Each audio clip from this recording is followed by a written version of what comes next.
Book 10, Discourse of Hermes Trismegistus, The Key. Yesterday's discourse, Asclepius, I entrusted to you.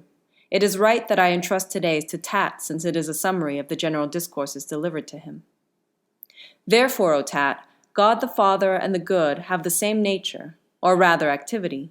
Nature is the term for growth and increase, which apply to things that change and move, while activity applies also to the unmoved, to the divine, that is, in which he himself wishes to include the human. Elsewhere, we have taught about divine as well as human activities, which one must now understand in the same sense as on those other occasions. God's activity is will, and his essence is to will all things to be. For what are God the Father and the Good but the being of all things, and of things that are no longer, at least the very substance of their existence? This is God, this is the Father, this is the Good, to whom nothing else belongs. For the cosmos, as also the sun, is itself the father of things that exist by participation, but for living things it is not also, equally with God, the cause of the good nor of life. But if it is the cause, it is in any event entirely constrained by the good will, without which nothing can be or come to be. The Father, receiving the appetite for the good by way of the Son, causes the begetting and rearing of his children, for the good is the principle of making. But the good can come to be in none other than him alone who receives nothing, but wills all things to be. I will not say who makes, Tat, for much of the time one who makes is wanting both in quality and quantity, in that sometimes he makes and sometimes not. Now he makes this kind and this many, now the opposite. But God the Father is the good in that he wills all things to be. So it is then, for one who can see. For God also wishes this seeing to happen, and it happens for him too and chiefly, and all else happens because of it, for being recognized is characteristic of the good. This is the good, Tat. You have filled us with a vision, Father, which is good and very beautiful, and my mind's eye is almost blinded in such a vision. Yes, but the vision of the good is not like the ray of the sun, which because of its fiery, dazzles the eyes with light and makes them shut. On the contrary, it illuminates to the extent that one capable of receiving the influence of intellectual splendor can receive it. It probes more sharply, but it does no harm, and it is full of all immortality. Those able to drink somewhat more deeply of the vision often fall asleep, moving out of the body towards a sight most fair, just as it happened to Ouranos and Kronos, our ancestors. Would that we too could see it, Father. Indeed, my child, would that we could. But we are still too weak now for this sight. We are not yet strong enough to open our mind's eyes and look on the incorruptible, incomprehensible beauty of that good. In the moment when you have nothing to say about it, you will see it, for the knowledge of it is divine silence and suppression of all the senses. One who has understood it can understand nothing else, nor can one who has looked on it look on anything else or hear anything else, nor can he move his body in any way. He stays still, all bodily senses and motions forgotten. Having illuminated all his mind, this beauty kindles his soul, and by means of body draws it upward, and beauty changes his whole person into essence. For when soul has looked on the beauty of the good, my child, it cannot be deified while in a human body. Deification, Father, what do you mean? The changes that belong to any separated soul, my son. What do you mean by separated? In the general discourses, did you not hear that all the souls whirled about in all the cosmos, portioned out, as it were, come from the one soul of the all? Many are the changes of these souls, then, some towards a happier lot, others the opposite.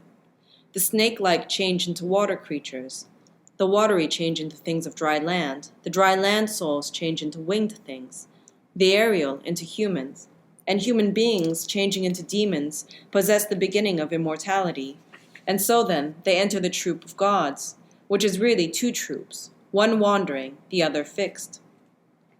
And this is soul's most perfect glory. But if a soul that has entered into human remains vicious, it neither tastes immortality nor shares in the good, but turns back and rushes down the road toward the snakes. And this is the sentence pronounced against the vicious soul. The vice of soul is ignorance. For the soul, when it is blind and discerns none of the things that are, nor their nature, nor their good, is shaken by the bodily passions, and the wretched thing becomes, in ignorance of itself, a slave to vile and monstrous bodies, bearing the body like a burden, not ruling, but being ruled. This is the vice of soul. The virtue of soul, by contrast, is knowledge. For one who knows is good and reverent and already divine. Who is this person, Father? One who says little and hears little. He fights with shadows, my son, who wastes time on talking and listening to talk. One neither speaks nor hears of God, the Father, and the good.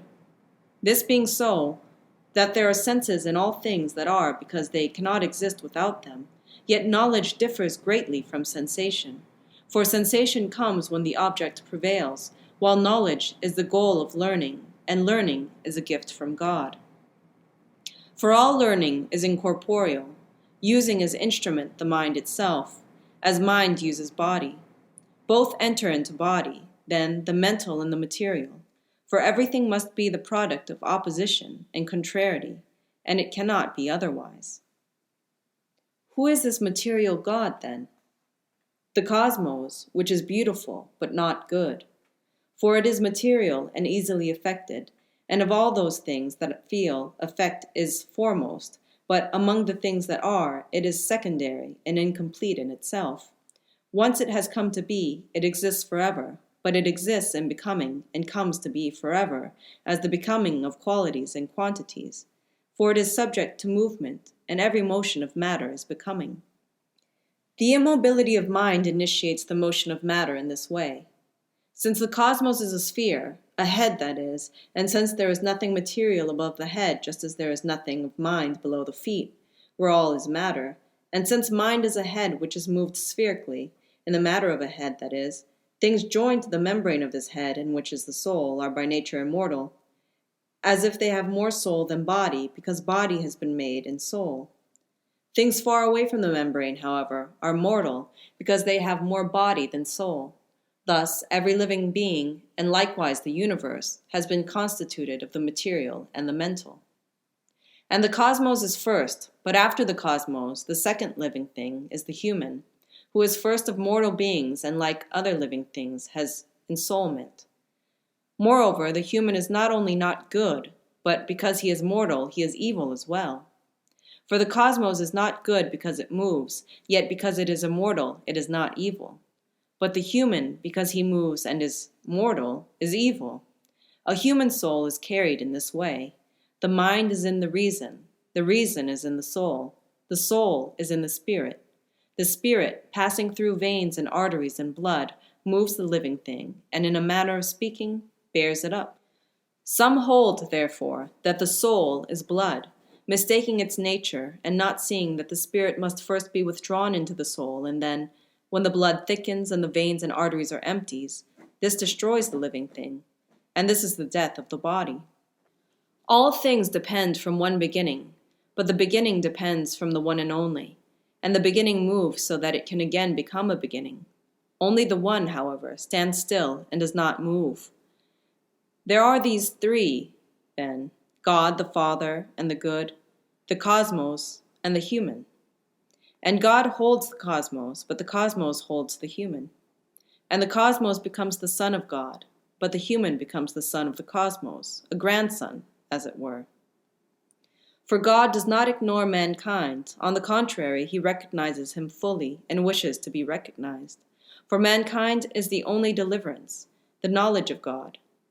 It is ascent to Olympus. A soul becomes good only in this way, though it is not good forever, but becomes evil. By necessity it becomes so. What do you mean, O Trismegistus? Envision the soul of a child, my son, which has not yet accepted its separation from itself. Its body has not yet attained its full bulk, of which it has only a little as yet. How beautiful it is to look at, from every point of view, not yet sullied by the passions of the body, still depending closely from the soul of the cosmos. But when the body gets its bulk and drags the soul down to the body's grossness, the soul, having separated from itself, gives birth to forgetting, and it no longer shares in the beautiful and the good. The forgetting becomes vice. The same thing also happens to those who leave the body. When the soul rises up to itself, the spirit is drawn into the blood, the soul into the spirit, but the mind, since it is divine by nature, becomes purified of its garments and takes on a fiery body, raging about everywhere, leaving the soul to judgment and the justice it deserves. What do you mean, Father? How is mind parted from the soul and soul from spirit, when you say that soul is the garment of the mind and spirit the garment of the soul? The hearer must be of one mind with the speaker, my son, and of one spirit as well. He must have hearing quicker than the speech of the speaker. In an earthy body occurs the combining of these garments, my son, for the mind cannot seat itself alone and naked in an earthy body. The earthy body cannot support so great an immortality, nor can so great a dignity endure defiling contact with a body subject to passion. Mind, therefore, has taken the soul as a shroud, and the soul, which is itself something divine, uses the spirit as a sort of armoring servant. The spirit governs the living being. Then, when the mind has got free of the earthy body, it immediately puts on its own tunic, a tunic of fire, in which it could not stay when in the earthy body. For earth cannot bear fire. The whole thing burns even from a little spark. This is why water has spread all around the earth, guarding like a fence or a wall against the burning of the fire. Mind, which is the most penetrating of all the divine thoughts, has for its body fire, the most penetrating of all the elements. And since mind is the craftsman of all being, it uses fire as an instrument in its craftswork. The mind of all is the craftsman of all beings. The human mind is the craftsman only of all things that exist on earth.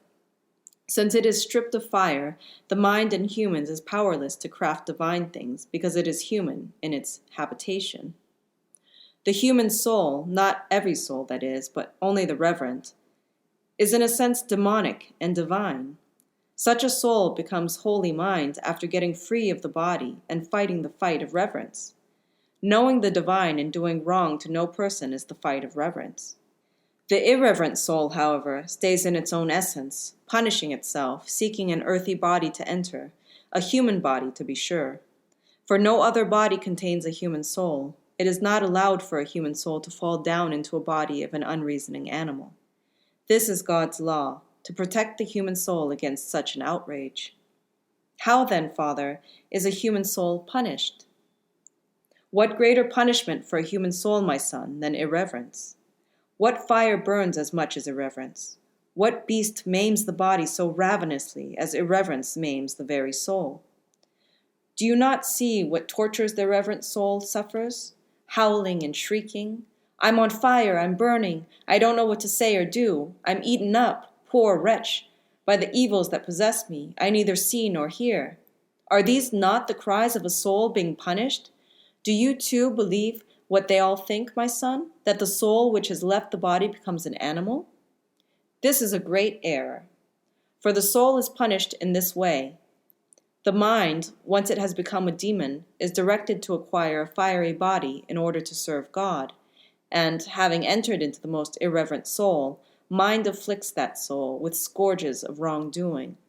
Thus scourged, the irreverent soul takes to murders and outrages and slanders and the diverse kinds of violence by which people do wrong. But when mind has entered a reverent soul, it leads it to the light of knowledge. Such a soul as this never has its fill of hymning and praising, always blessing all people and doing them good in every deed and word in memory of its Father. Therefore, my child, one who gives thanks to God must pray to acquire a good mind. The soul can then pass over into something greater, but not into any lesser thing. There is a community of souls. The souls of the gods commune with souls of humans, those of humans with souls of unreasoning things. The greater take charge of the lesser, gods of all of them. For he is greater than all of them, and all are less than he. Thus the cosmos is subject to God, mankind to the cosmos, and unreasoning things to mankind. God stands above all things and watches over them. And energies are like rays from God, natural forces like rays from the cosmos, arts and learning like rays from mankind. Energies work through the cosmos and upon mankind through the natural rays of the cosmos. But natural forces work through the elements, and humans work through the arts and through learning. And this is the government of the universe, dependent from the nature of one and spreading through the one mind. Nothing is more godlike than mind, nothing more active nor more capable of uniting humans to the gods and gods to humans. Mind is the good demon. Blessed is the soul completely full of the mind, wretched the soul completely empty of it. Again, my father, what do you mean? Do you suppose, my child, that every soul possesses the good mind? Our present discourse concerns this mind, not the servile mind of which we spoke earlier, the one sent below by justice. For without mind, soul can neither say nor accomplish anything. Mind often flies out of the soul, and in that hour, soul neither sees nor hears but acts like an animal without reason. So great is the power of mind. But in a sluggish soul, mind cannot endure. It leaves such a soul behind as clinging to the body, held down and smothered by it. Such a soul, my child, does not possess mind, and so one must not say that such a thing is human. For the human is a godlike living thing, not comparable to other living things of the earth, but to those in heaven above, who are called gods. Or better, if one dare tell the truth, the one who is really human is above these gods as well. Or at least they are wholly equal in power to one another. For none of the heavenly gods will go down to earth, leaving behind the bounds of heaven. Yet the human rises up to heaven, and takes its measure, and knows what is in its heights and its depths, and he understands all else exactly. And greater than all this, he comes to be on high without leaving earth behind, so enormous is his range. Therefore, we must dare to say that human on earth is a mortal god, but that God in heaven is an immortal human. Through these two, then, cosmos and human, all things exist, but they all exist by action of the one.